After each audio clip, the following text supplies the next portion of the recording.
Voici le mont Wuyi, dans le sud-est de la Chine.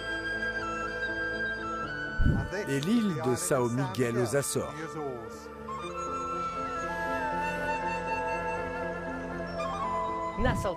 C'est dans ces montagnes escarpées que l'on trouve l'un des meilleurs thés au monde. Je vais découvrir pourquoi les arômes du thé Wuyi séduisent tant, non seulement en Chine, mais aussi dans le monde entier. Depuis très longtemps, nous sommes chaque jour des millions à apprécier d'en consommer.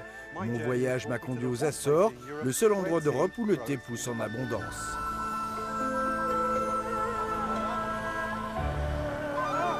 C'est dur. Bienvenue dans Crossing Cultures. Nous vous invitons à explorer les liens anciens Qui existe entre la Chine et l'Europe.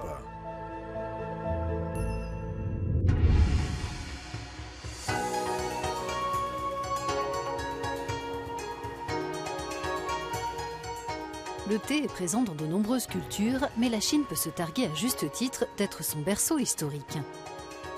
Depuis des millénaires, cette boisson est ancrée dans les traditions chinoises et fait partie intégrante de la vie quotidienne. La chaîne de montagnes Yuhui est l'une des plus importantes régions productrices au monde. Environ 10 000 hectares de thé de qualité supérieure sont cultivés sur place. Deux types de thé poussent dans les montagnes de Wuyi. Cette région est le berceau du thé oolong et du thé noir.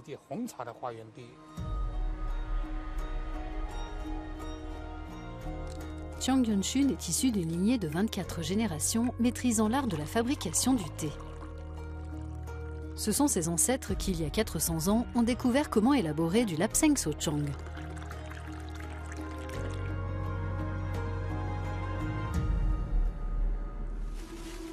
Lorsque les feuilles séchées sont fumées au feu de bois, elles acquièrent une saveur spécifique avant de fermenter, se transformant en thé noir souchong. Introduit en Europe au XVIIe siècle, il est considéré comme le tout premier thé noir au monde. Le thé noir chinois est réputé pour ses excellentes propriétés. Il est rouge vif ou rouge orangé. Il peut être bu nature ou avec du lait et du sucre.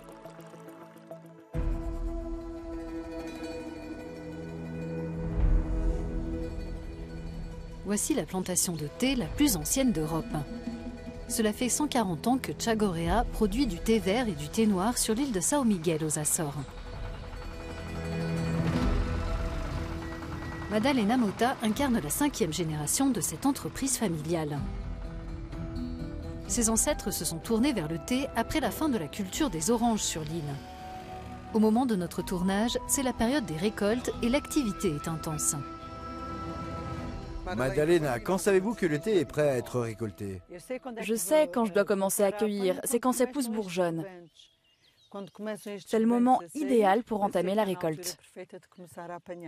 Et pourquoi les Açores se prêtent-elles si bien à la culture du thé? Parce que notre sol est acide, ce qui est parfait pour la plante. Il pleut beaucoup, il y a du brouillard et souvent des nuages, comme aujourd'hui.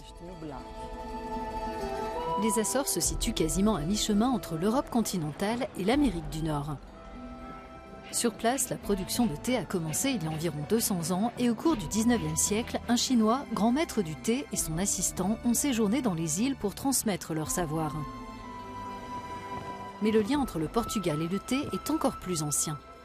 Ce sont des marchands portugais qui ont commencé à acheminer cette boisson tannique de la Chine vers l'Europe dans les années 1700, faisant du thé la première denrée véritablement mondiale. Le processus de production à Gorea a peu changé en 140 ans. Une fois cueillies, les feuilles sont ramenées des champs et mises à flétrir pendant plusieurs heures. Cela fait beaucoup de feuilles, Madalena. Quelle quantité de thé produisez-vous chaque jour? En une journée, nous récoltons 2500 kg de feuilles pour produire 500 kg de thé. Il en faut 5 kg pour faire 1 kg de thé. J'ai donc besoin de 2500 kg de feuilles fraîches par jour. Des machines datant du début de l'entreprise roulent les feuilles. Cela permet de donner au thé une saveur spécifique.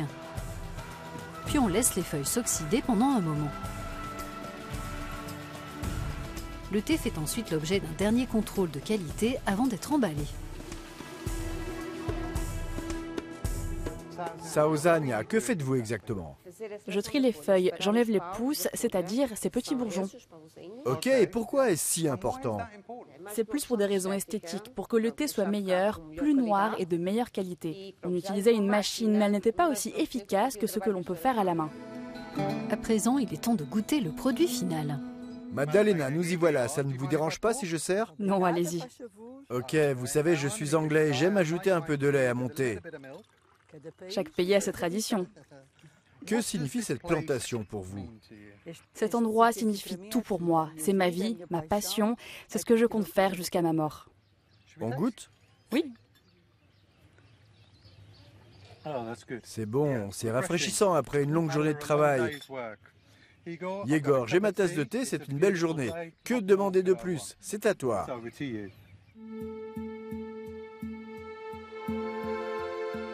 Comparé à sa version torréfiée à la machine, le thé fait à la main regorge de saveurs.